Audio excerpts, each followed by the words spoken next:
Well, household water bills are going up again, this time by as much as 15%. Some people will pay an extra $120 a year. The state government says it's all down to the previous Labor administration and it's not to blame.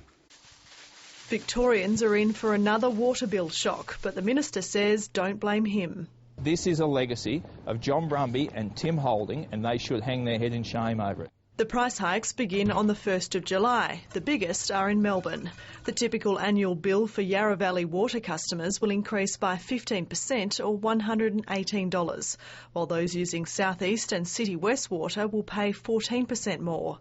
But customers in Gippsland are paying more than anywhere else, with yearly bills exceeding $1,200.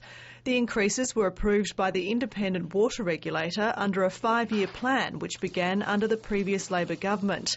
And they'll help pay for major projects including the desalination plant and the North-South pipeline.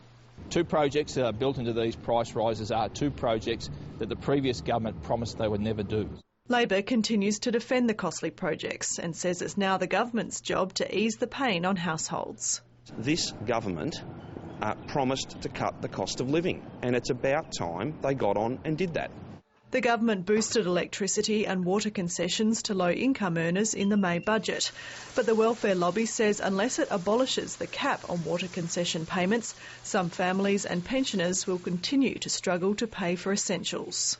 People will compromise on their health, on food, on transport where they can, in order to pay utility bills. The government can't say when the water bill pain will end for householders, but there will be similar price increases next year.